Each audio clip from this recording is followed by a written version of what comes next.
If you grew up in a black church, or you've ever visited one, you know the rhythm of it before you even walk in the door.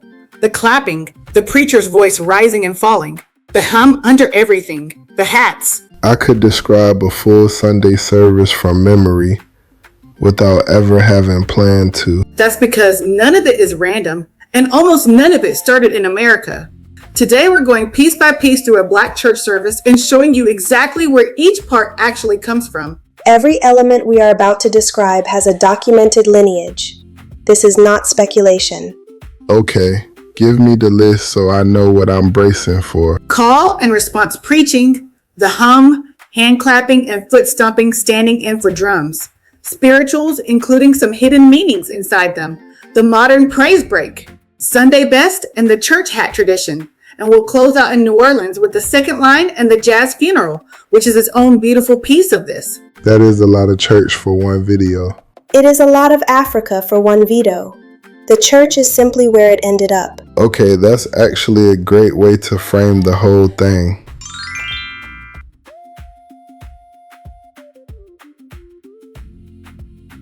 Let's start with the one everybody already knows without knowing its name. Call and response. The preacher says something. The congregation talks back, sometimes agreeing, sometimes finishing his sentence before he even gets there. Can I get an amen? That energy. Exactly that energy. Linguists who study African American culture describe call and response as a foundational organizing principle, not just of church, but of Black American culture broadly. Music, speech, everyday conversation. And it traces directly back to West African oral and worship tradition, where a leader and a group interact continuously rather than one person simply speaking while everyone else listens silently. The structural function is significant. It transforms worship from a one-directional broadcast into a shared communal act. The congregation is not an audience, it is a participant. That actually explains something. Every time I've been to a church that's more quiet and formal, it genuinely feels like something's missing, even if I can't name what. What's missing is the response half of the conversation. Without it, you're only getting one side of the structure that was built to have two. Now, underneath all of that call and response, there's something quieter, something a lot of people have heard their whole lives and never had a name for. The hum. Oh, I know exactly what you mean. That low sound that rolls under a sermon when it's building towards something. Scholars of Black preaching have documented this as its own distinct tradition, sometimes called the hum, a wordless, sustained vocal tone that rises under a sermon, particularly as a preacher builds toward an emotional or spiritual peak. It's not singing, it's not talking. It's this in-between sound, and it shares the same root as the shouting in tongues we've already covered on this channel.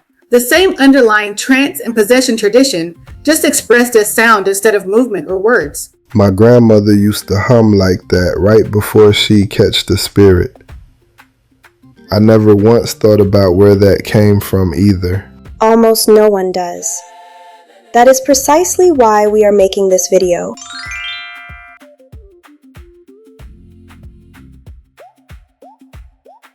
Here's one that's almost too simple once you hear it. Why does a black church service have so much clapping and foot stomping built into the actual rhythm of worship, not just as reaction, but as music? I always just assumed that was, I don't know, enthusiasm. Enthusiasm is part of it, but the origin is more specific.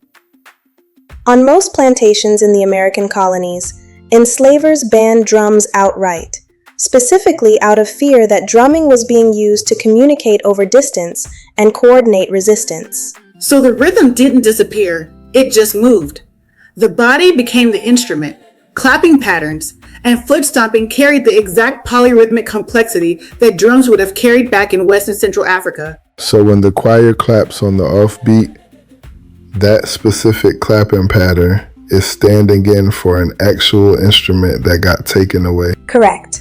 It is not a simplified substitute either. The polyrhythmic complexity, layered, interlocking rhythms happening at once, was largely preserved in the clapping and stomping itself. Which is honestly one of the most impressive parts of this whole story. They didn't lose the music. They relocated it into their own bodies, where nobody could confiscate it.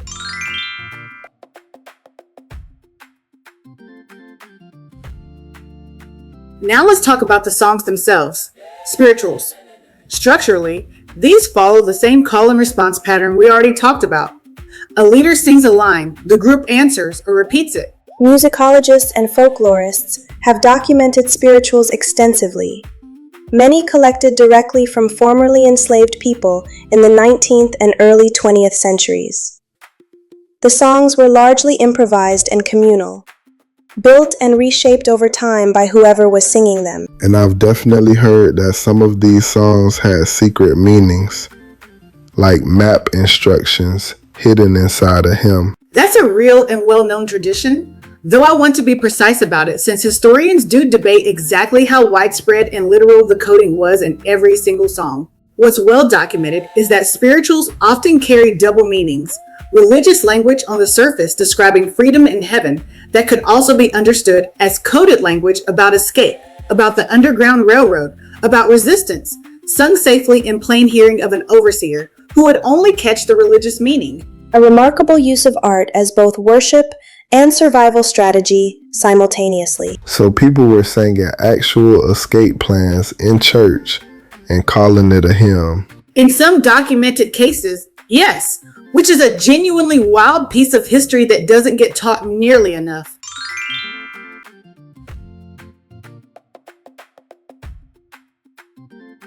Fast forward to today, and there's a direct descendant of everything we just talked about, sitting in plain sight in almost every modern Black church service. The praise break. The moment the music picks up and the whole church just erupts. That exact moment is a direct evolution of the ring shout we covered in a previous episode. The same counterclockwise circular movement, clapping, and collective ecstatic release, just modernized with a full band and moved from a plantation clearing to a church sanctuary. In Black gospel music specifically, this moment even carries a formal name, a shout. Praise break is just the popular term for it, and music historians trace its shape directly through the ring shout and through the wave of holiness and Pentecostal worship that followed the Azusa Street revival. The structure is functionally continuous across nearly 2 centuries. The instrumentation and the setting changed. The underlying grammar of the movement did not. So every praise break is technically a ring shout in a nicer building. That is an accurate, if slightly irreverent, summary.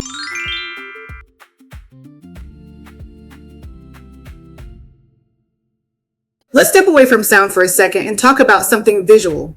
Sunday best, and specifically the church hat. I have strong personal memories of my grandmother's hat collection. She had a system. A lot of grandmothers did. Historically, during and after slavery, Black people were often forced into worn down, hand-me-down clothing in daily life. Sunday became the one day to reclaim dignity through appearance, tailored suits, elegant dresses, polished shoes. This is documented as an intentional act of self-affirmation under a society actively working to strip away identity and dignity, not simply a fashion preference. And the elaborate hats specifically are widely traced back to African head wrap tradition, carried forward and transformed, often referred to as wearing your Sunday crown. So the hat isn't just an accessory. It's basically a direct descendant of an African head wrap, reinterpreted as a spiritual statement. That's exactly it. Small detail, big lineage.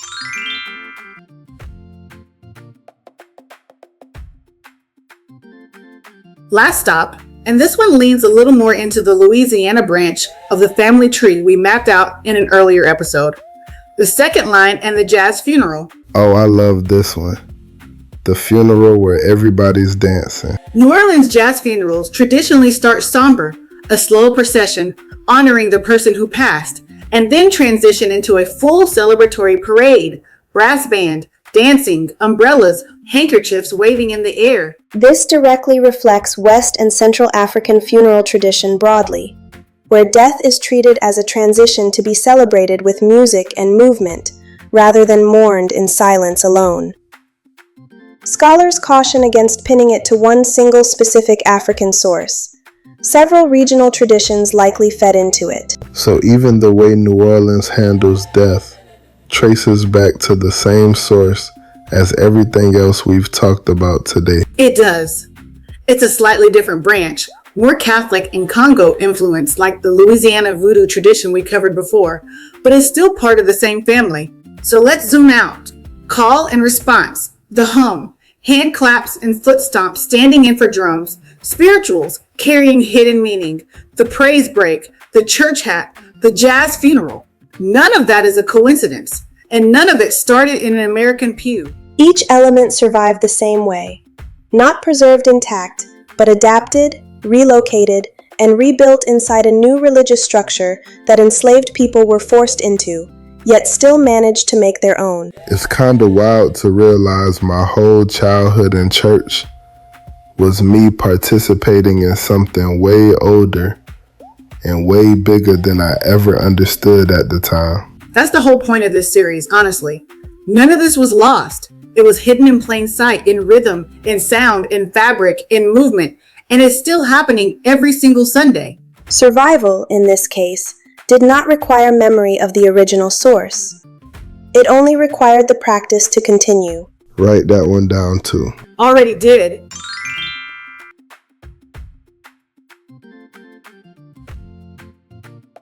So next Sunday, or next time you're anywhere near a Black church service, listen a little differently. That clap is a drum. That hum is older than the sermon it's under. That hat is a crown with roots in West Africa. None of it is new.